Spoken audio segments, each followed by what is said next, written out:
about it. Like a week ago, I was just like scrolling on Disney Plus to just trying to find something to watch, and very conveniently in the A column, I found a movie from 2007 called Alvin and the Chipmunks. I saw this movie. It came out in 2007. I was 6 years old when it came out. I saw it in theaters, loved it. I thought it'd be worth a rewatch.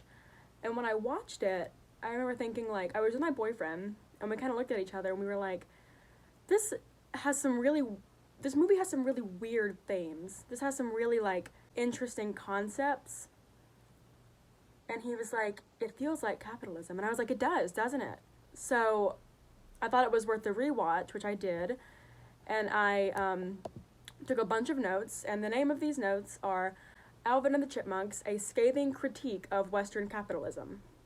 When I told people I, like, could not get this thought out of my head until I, like, sat down to talk about it, they thought I was kidding, and I'm literally not.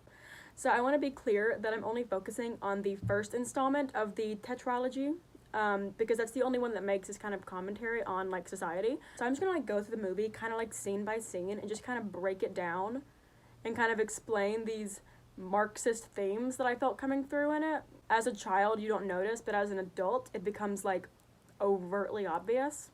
I probably would have eventually forgotten about this project that I had. This was just an idea that I had. I probably would have forgotten about it eventually. And then today I got COVID, which sucks. I feel fine. I don't have any symptoms. I don't have any known exposures. It's more inconvenient and annoying than anything. Fully vaxxed. I was shocked when it happened. So like, I have nothing better to do. So, yeah. So the movie opens on the Chipmunks, Alvin, Simon, and Theodore, as what can be considered to be like a perfect Marxist utopia. 'Cause you had a bad day, you take it one down, you sing a sad song just to turn it around. They're singing Bad Day, which is fine. As the audience, we are expected to suspend our disbelief and accept the fact that there are chipmunks who can talk and speak English and sing and perform, and they're good at it. Something I've always found very odd about this movie is that no one ever questions the science. You know what I mean? Because, like, we're expected to believe that these chipmunks are unique. They've never been seen before. This is so crazy. How can they speak? How can they sing? How can they perform? Who taught them this? Like, we believe that. So if we believe that they are so rare, then why is no one talking about what the heck is going on? And then when the Chipettes show up, that's when I would be like, okay, what's going on right now? I don't know if they discuss this like in the later movies. I don't think they do, but that's something that I'm interested in. The thing I want to talk about. They're singing Bad Day. And you might be thinking, where do they learn the lyrics? It doesn't matter. Just, like, move on from it. It's also mentioned later in the movie that the Chipmunks' parents left them earlier than is normal to, quote, join a commune. And it's kind of played like it's like a throwaway whatever, but that implies that the natural way of these animals in nature is to live in a collective commune-like society. So, whatever. But they're in their tree, and their tree gets cut down and to be made into a commercialized Christmas tree for Jett Records. The tree being cut down with the chipmunks still in it, like that's literally their home. It being cut down and made into a Christmas tree felt like a very direct metaphor for the inevitability and the necessity of industrialization for capitalism to thrive and then eventually fall into communism, as Marx explained it in his like theory of the way that things would work. The Chipmunks didn't want or ask for this to happen, and their home was simply taken from them, and they were relocated and displaced without their consent, which could also be like a gentrification thing, but that's not even what we're in right now. After that, we meet Dave Seville, who is portrayed to just be like an average American stuck in a capitalist hellscape. Dave Seville has a corporate job where, I don't think they ever actually say what his job is, but he's essentially working as like a marketing person. Like, he kind of pitches commercials for brands and stuff like that. He hates his job. He hates it. He only works it to make his ends meet. It's implied by the writers that Dave is underpaid for his work, which is shown by the car that he drives. Like, it's portrayed to be like a bad car, implying that he doesn't make that much money for the work that he does. And he hates his job so much that he's not good at his job. He's not paid a good enough wage to care about his job. Therefore, he's late all the time. He's like what you would consider to be like a bad work ethic, because he doesn't care about the job that it's meaningless. He doesn't feel like he's contributing to society. Dave very frequently appears at Jett Records to try to make it as a musician, because that his passion is music and songwriting. And that is where we meet the main antagonist of the movie, Ian Hawke, who is played by David Cross, which is the only reason I even watched this movie, because I love David Cross. Hello, everyone, and welcome to the theater. I am Dr. Tobias Funke. Ian Hawke is a manifestation of the man. He's rich, he's mean, he does not care about the people that he works with unless he perceives them as successful, and even when he does, he still talks bad about them behind their back. And that brings us to my next point, which is Jett Records, the illusion of hard work pays off. Dave goes into Ian Hawke's office to yet again pitch more music to Ian in hopes of getting a record deal. When Dave gets to Ian's office, he is welcomed with open arms by the whole staff, by several secretaries. He's offered muffins, water, a commodity of just like free things. Like, thanks for being here, like, do you want this free stuff? And Dave says, no thank you. This interaction between them is saying to Dave, look at all these things that you're entitled to because you are a successful hard worker. When the meeting goes poorly and Ian tells Dave that he's not talented and will never make it as a musician. I am your friend, so I'm going to tell you that there is no sense in writing songs that no one is ever going to sing. All of these things are denied to him. When Dave goes to leave, he's like, could I get a bottle of water, please? And they're like, no. Once he's perceived to be a failure, those things are taken away from him. And if you think about it, when Dave was perceived as being successful, or even potentially successful, he actually had less of a need for these things, like food and water. Once he's perceived as a failure, he is denied those things. I know that this muffin basket, it was a luxury item, and Dave wasn't going hungry because of this. This is just like dramatizing the circumstances. As soon as Dave is no longer seen as being a successful or even potentially successful musician, he is denied that food and water access that he had. Then Dave steals the muffin basket out of spite because he's a girl boss, and on his way out, the Chipmunks, who are still in the tree because they were never removed from the tree, they end up in Dave's muffin basket and ultimately back at his home. Which brings me to my next point. The Chipmunks are children. They're literal babies. It's made clear from the beginning the Chipmunks are intended to be like children with a talent for singing. The fact that they're chipmunks is just kind of like a parallel that we just suspend our disbelief to believe in, and that's fine. I looked it up, and Alvin and the Chipmunks, it's a franchise that's been around for a long time, about 50 years. So canonically, all three of them are triplets. They're about 8 or 9 years old, just like in the history of the franchise, of the brand of Alvin and the Chipmunks. In my opinion, this particular movie franchise, as an adaptation of the Alvin and the Chipmunks brand, I don't see them as triplets. I think that it's very, very clear that Simon is intended to be the older and more responsible child, probably about 15 at the oldest. Alvin has clear middle child syndrome. As a middle child myself, I would know. At the oldest, Alvin is probably 12 or 13 years old, and Theodore is portrayed to be a, literal toddler, but at the oldest, he could be assumed to be, 10 years old. So they're, teenager babies. They're kids. And since the characters are animals, it might be less obvious to the viewer that they are literal children, but it's important to remember that they are, because the movie does rely on them being children to drive a lot of the plot. So the story that they're trying to tell is that the Chipmunks are essentially orphaned children who were dropped at his doorstep of some random man, and that random man now has to deal with that responsibility of that happening, despite not really wanting to. It's kind of sweet when you think of it that way, him kind of growing into that, but we do have to focus on the deeper, more Marxist themes. So put that aside. To my next point, Dave meet Chipmunks, Chipmunks, Dave. When Dave comes face to face with the literal rodent babies that have invaded his home, he just throws them in the rain, which they're rodents. He doesn't really understand what's going on right now. I can forgive that, whatever. After Dave throws them out, he hears them start to perform.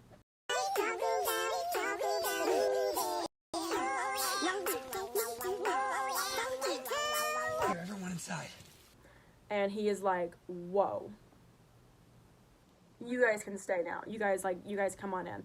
They sing Funky Town, and Dave is like, wow, that's insane. And this kind of illustrates how vulnerable people under a capitalist system will do anything to have their basic needs met, in this case shelter, and they're not afforded a choice in that matter. People always say that capitalism is it promotes choice and it promotes like having different options, but not necessarily, because you might be thinking, well, they have a choice. They don't have to sing to get the shelter, but the alternative is essentially 3 orphan children sleeping in the rain with no shelter. All right, here's the deal. You guys sing my songs, you get to sleep here.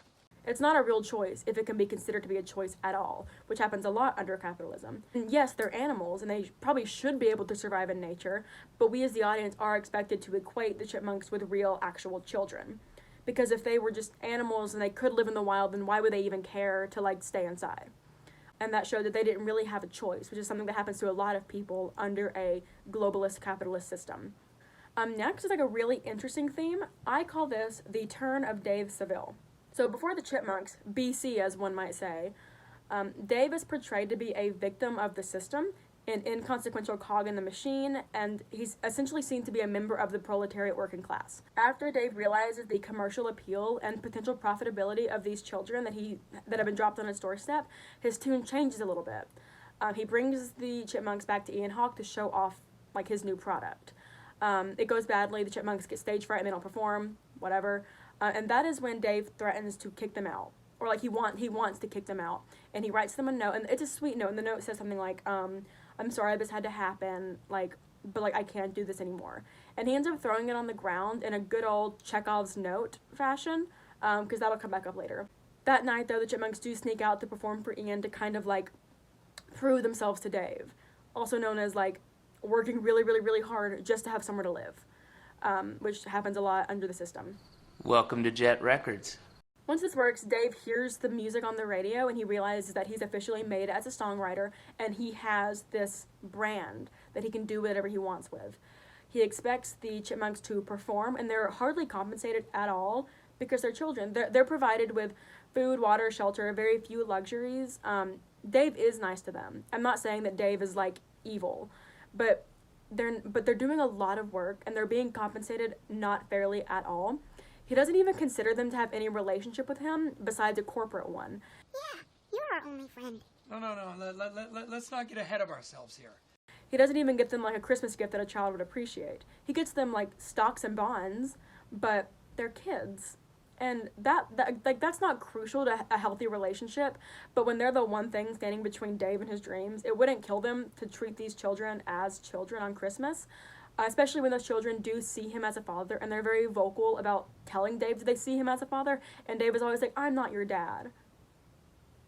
He goes, no. Like I said, Dave is not treating them badly, but he is not treating them appropriately to the labor that they give out.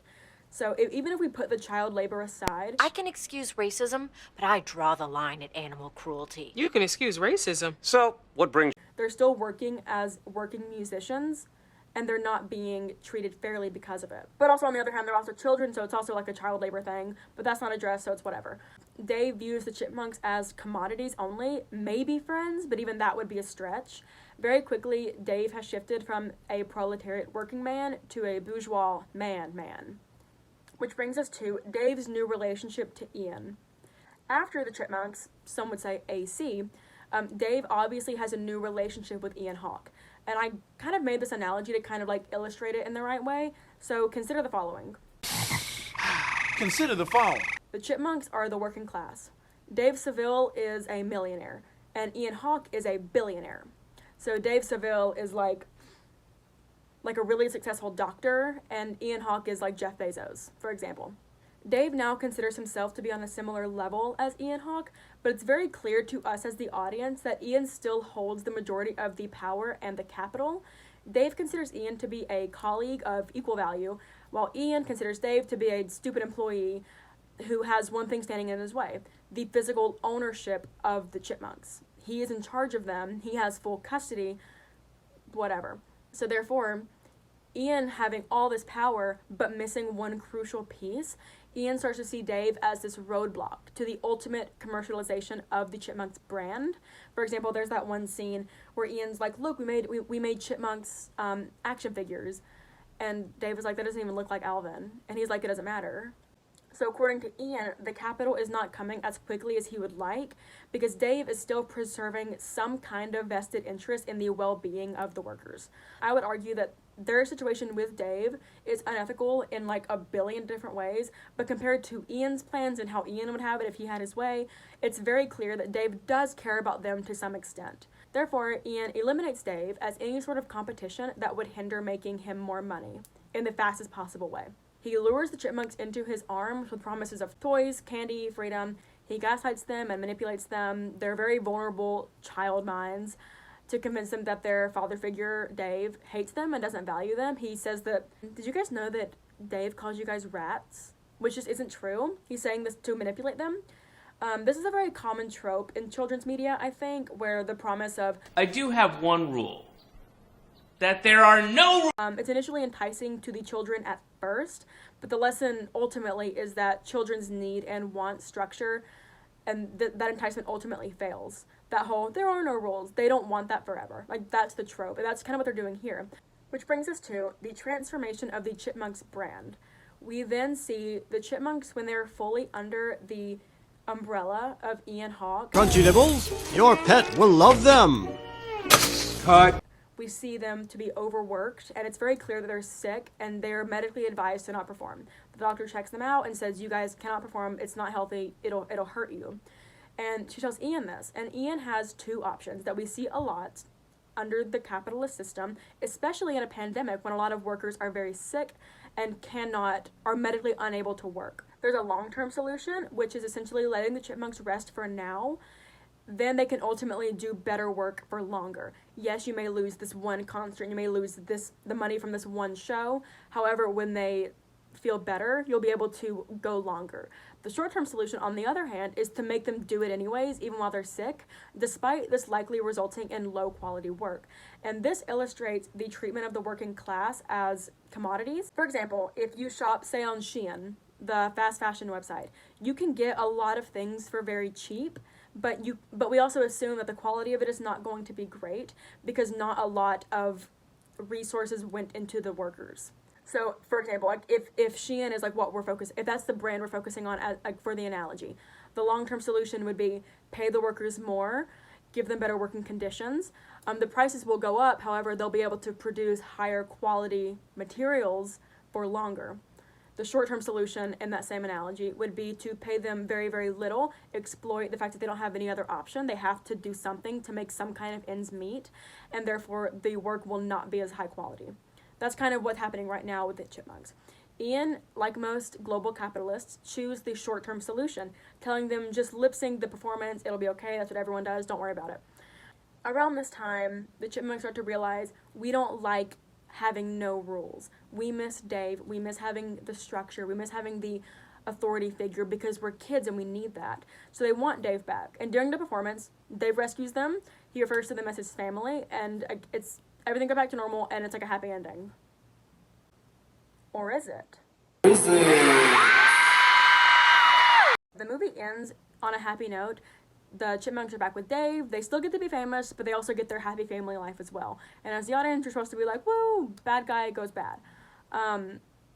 So I kind of thought that you could take the ending with a grain of salt because of all the other commentary that was being made throughout the whole film. But then I was kind of thinking about it, and I realized that maybe this is not communist propaganda. Perhaps this is capitalist propaganda. Consider the following. Consider the following. You know how some people will criticize Marvel movies for being like military propaganda? And some people will say, well, how can it be military propaganda if they're like often fighting the government?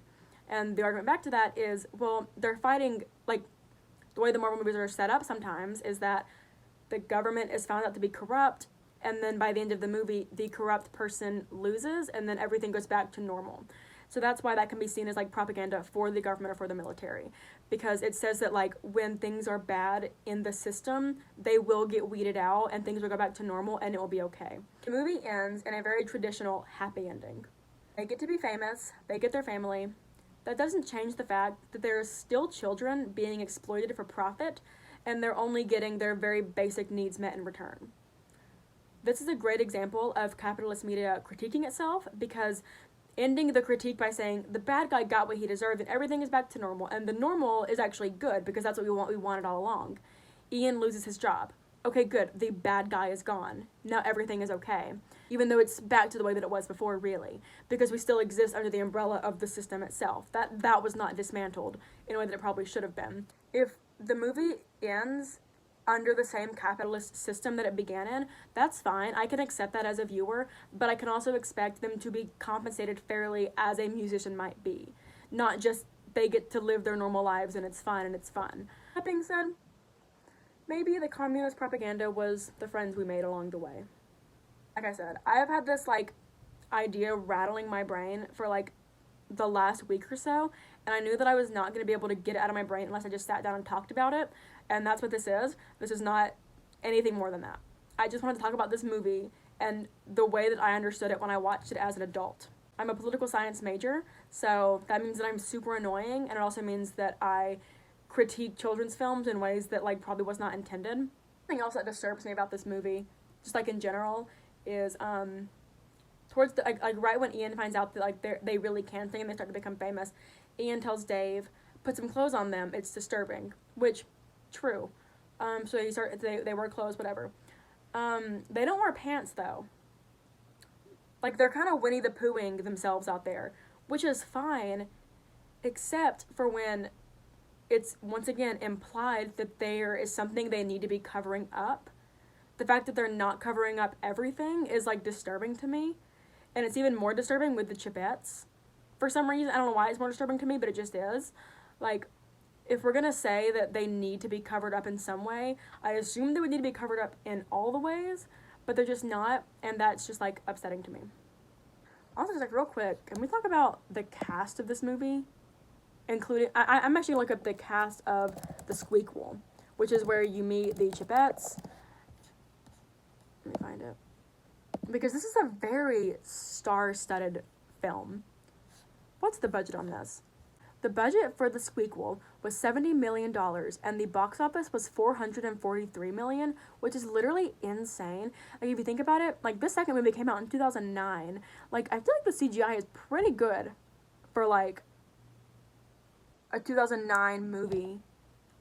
Whatever. It doesn't matter. Alvin is played by Justin Long. I don't really know who that is, but whatever. Christina Applegate is, like, the girl version of Alvin. Matthew Gray Gubler is Simon. Anna Faris is Jeanette, who is the girl Simon. Jesse McCartney is Theodore. Amy Poehler is Eleanor, who is the girl Theodore. Amy Poehler. David Cross, who is Ian, who was very famous at this time. Oh my God! We're having a fire sale! Oh! When I first watched this movie, and I didn't really know, like, when it was made, I was thinking, like, is this, like, pre-Arrested Development? Like, what's really going on right now? No. Ian Cross is doing just fine at this time. I don't really know what he got paid. I don't know what they got paid for this movie. How did the first movie do? I think the first ones always do better. Now I'm looking for the 2007 movie. Here we go. The first movie had a budget of $60 million and grossed $361 million. That is literally insane. So think about this next time you're rewatching your childhood favorite movies. Think about the indoctrination that might be happening. Also, get vaccinated. I'm vaccinated, but I still got COVID. Get boosted. I don't know. Be safe out there. If you watched this ridiculously long and insane video, I appreciate it. If you didn't, I get it. Bye. Welcome to Jett Records.